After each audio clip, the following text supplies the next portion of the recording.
Okay guys, what's up?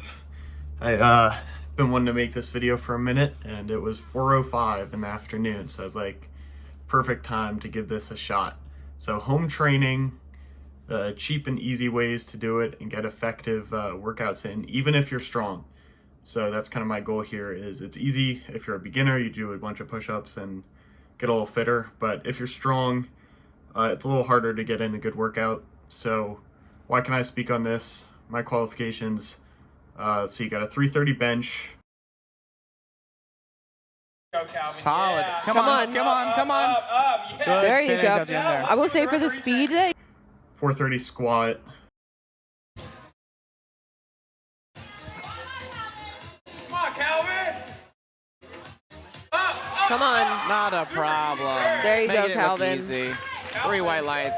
465 deadlift. So nothing incredible, but you know, I need to have a pretty good stimulus to be able to make progress. Push-ups aren't going to cut it, right? Those are all in competition, by the way. So Calvin Otis, Steve Brown, you can look me up. Open powerlifting. They were good lifts. Oh, 465 wasn't. I hit 452 in comp.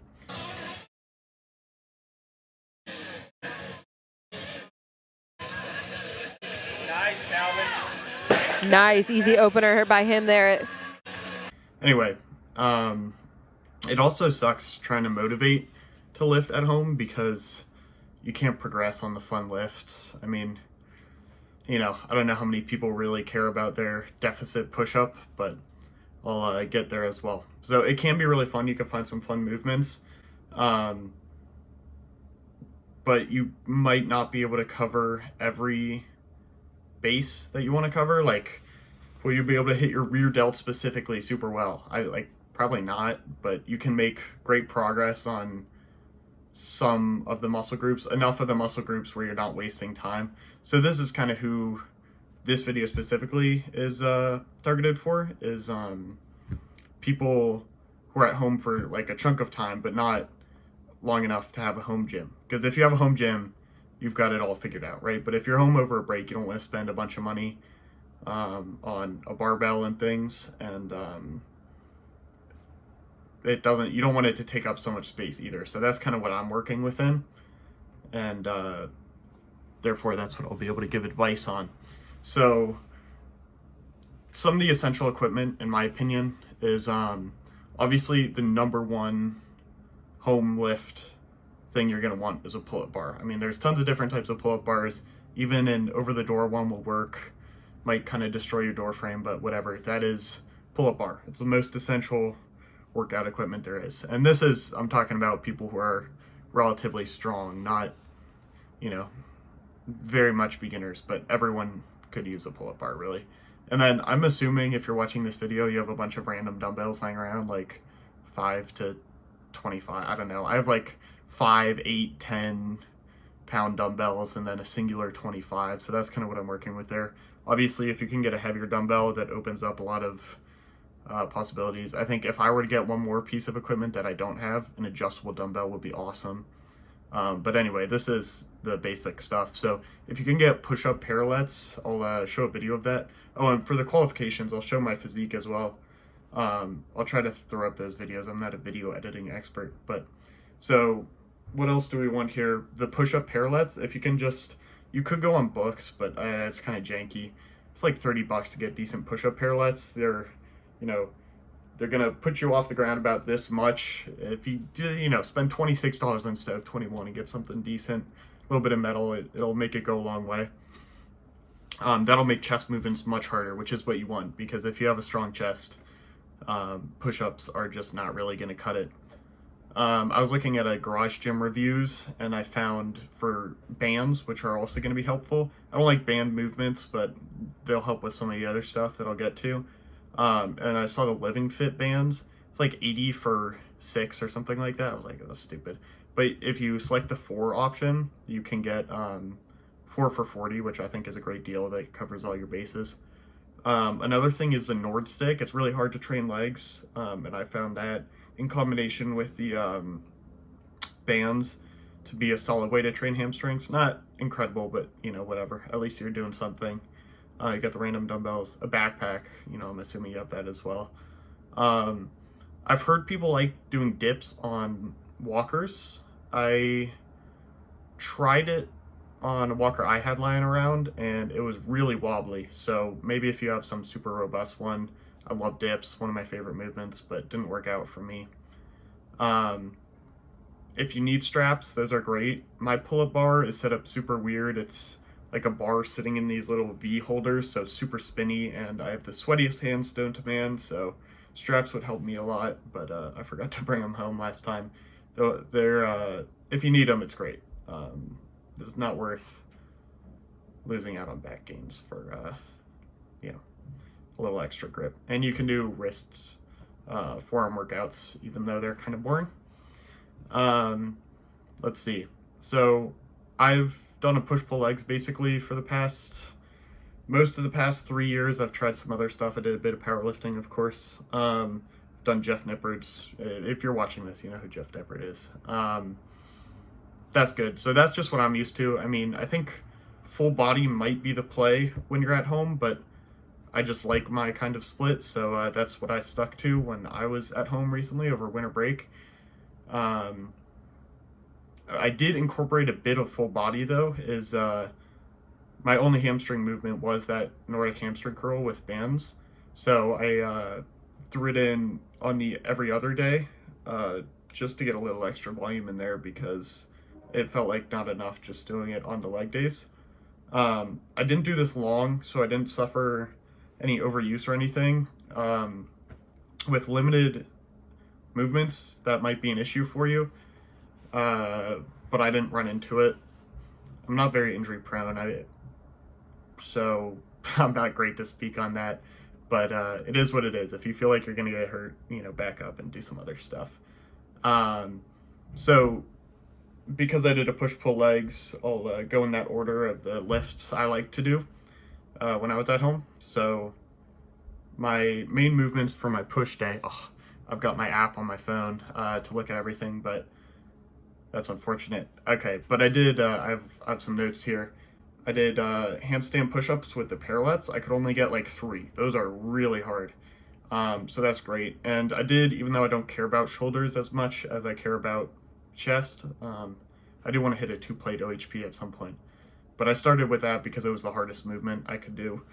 So I did like 2 sets of that, and then I followed it up with just normal handstand push-ups. And these are against the wall, by the way. I do not feel like learning how to balance that well for doing that. So if you're just in search of shoulder tricep gains, do it against a smooth wall in socks is the best way to do it, because then you slide up and down. Clean socks. So anyway, then I followed it with handstand push-ups, got like 7 to 8 of those, and then took out the parallettes. I stood on a bit of a ledge, so if you get on a bit of a decline for push-ups, that's kind of similar to an incline for a bench. So if you get 3-4 inches, you know, a ledge, a step, something like that, you can make it much more difficult. And that's kind of what you're in search for, is making things more difficult for yourself here. So did those on the parallettes, which kind of de-incline you, so it is what it is. But when you're in the bottom, you're in there deep. So did parallel push-ups, threw in all those random weights I was talking about in the backpack, so you get like 65-pound weighted push-ups. And the higher up it is on your back, the harder it is. It is what it is. It's kind of hard to load push-ups. It's a bit annoying, but you do what you do, right? And then I did skull crusher push-ups on the parallettes. Those were pretty difficult. You can load those obviously as well. And then if you really want to do some crazy drop set stuff, you know, remove the parallettes. Or for the skull crushers, I like skull crushers on the parallettes. I don't think I'd like them on the floor. I have pretty sensitive wrists. I said I wasn't injury prone, but a lot of stuff is uncomfortable for my wrists. But anyway, for normal push-ups, you know, you can go from parallel weighted, you can drop the weight or drop the parallettes, and then go all the way to knee push-ups if you're insane, I guess. But that was most of my push day. Obviously, if you have a heavy enough weight, you can do lateral raises, or you could throw them all in the backpack and do lateral raises like that. Doesn't sound great to me. Obviously, you can do banded stuff. I'm really not a fan of banded, like bands for the main resistance, but you can if you need to. Full day. If you don't have a pull-up bar, impossible. If you do have a pull-up bar, very easy to get in a great back workout. I mean, I love doing all sorts of accessories in the gym, but if all you have is a pull-up bar, you can get plenty of work in. So pull-ups, chin-ups, you can do other weird variations, but basically pull-ups and chin-ups, and you band them or weight them, different bands, different amount of weight, and do that until your back is fried, and that's plenty of back workout. I only had a 25-pound dumbbell. That was my heaviest singular dumbbell, so biceps were kind of hard to hit. I mean, if I do 25-pound curls, I'm going to be curling all day. I did manage, though, if I put my arm kind of on a stool. I'll overlay these videos, too, if I can remember. I was able to do preacher curls, single arm, of course. I was able to get like 8 per side with 25 if I really stuck to good form, so that was difficult enough. Obviously, eventually it would be nice to have a little bit heavier weight. You can do other movements and just keep pushing that. Let's see. So that was basically it for my leg days. I mean, you do a lot of pull-up variations. It's nice to mix things up. You know, I start with heavy pull-ups, and then once those get fatigued, you know, it's like any other workout. You go pull-ups and then chin-ups, and then when those got really fatigued, I like to do 3-ish back movements. I could do more, but I would do, say, 3 sets of pull-ups and then 3 sets of chins, start banding stuff when it gets, you know, to 4 reps or something. And then I wasn't home for long enough to really solidify anything, but I was trying some stuff out. I was trying behind the back pull-ups. I've heard some good things about. They're okay, but they're kind of tough to do banded. It just works out weird with the band. It's kind of annoying. That's how it is with bands, but they're really helpful for making your back workout go longer. I mean, I'm pretty strong, but I've never felt like pull-ups and back is my strong suit. But I think basically everyone, if you're hammering pull-ups all day and you're not 130 pounds, you're going to go banded by the end of the workout. Let's see. Okay, so legs, obviously the hardest to hit at home without a lot of weight. So I mentioned earlier the Nordic hamstring curls. I would slide the Nord stick under the door, and then the Living Fit bands had this thing that could go through the top of the door, which is handy. I know people do Nordic hamstring partials. I tried that before I got my bands. I wasn't a big fan, but obviously if you don't have bands, do what you need to do.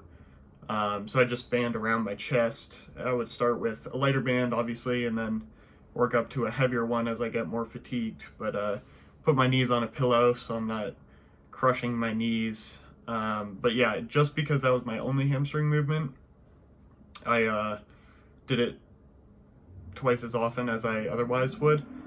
You can do lying hamstring curls where you put a dumbbell between your feet and kind of curl it up. It's a weird partial range of motion. I tried it out a little bit. I mean, it's nice to have variation. It sucks sort of only having one hamstring movement, but I would say the banded Nordic hamstring curl is a great primary. It's not great, but it works. And at home, you know, you're doing what you got to do. So quads, really tough. You're going to kind of neglect your glutes here. Yeah, I wasn't able to figure out anything that was adequate for hitting the glutes hard if you're relatively strong. But for the quads, I did kind of an Alex Leonidas style sissy squat where you band yourself, preferably something like a ratchet strap, something solid. And I looped it between a belt. I used a lifting belt. You could loop it around yourself, just something that you can hold on to, and then put it at about waist height. And then you sissy squat all the way down, and then back up. I was getting like 15 reps. You can add a bit of weight. Those are tough. And they hit the rec fem, which is cool. Good to get quad gains. And it's nice to bring that up when I'm at home because, you know, that's not something that's hit as well with, you know, the usual quad movements. And I would say that's the most aesthetic leg muscle. I mean, you know, having big quads is cool, but hitting a rec fem well, it gives you that extra definition, which, I mean, the difference between big legs and fat legs, it's only definition, basically. I mean, big legs look a lot like fat legs, except when you can see a couple lines going through. So rec fem is important. I don't hit it enough when I'm doing my normal workout. And then calves are obviously tough to hit as well. because they're very strong. I've tried to do like one leg off a ledge, all the weight. You can. I don't think it works very well. But if you need to do cardio as well, do some jump rope. I mean, it's cheap, it's easy, it's not easy. I'm awful at it, but you feel like Rocky, and I don't even like that movie that much, but come on, it's inspirational. So, it's not, you know, super specific hypertrophic for your quads or for your calves, but it feels cool. And if you need to do cardio, you might as well. And, you'll make some progress. You know, it is what it is, calves, right? And just everything there till it works for you. You know, you could mess with those exercises, put them in a full body, adjust the amounts. You know, I didn't say specifically, you know, how much of everything I was doing. I said a bit, but, you know, just set stuff up till it works for you. I'm not, you know, I have specific strength and leverages. You have specific strength and leverages, so figure that out. Obviously, buying a barbell or adjustable dumbbells is going to put everything there to shame. Not everything. Some of those movements are pretty great, but those can cover your bases a lot.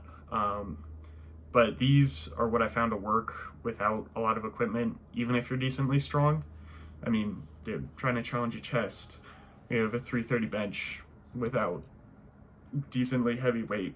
I was pretty happy with what I was able to do there. So if you have other questions, there are some much better resources on YouTube.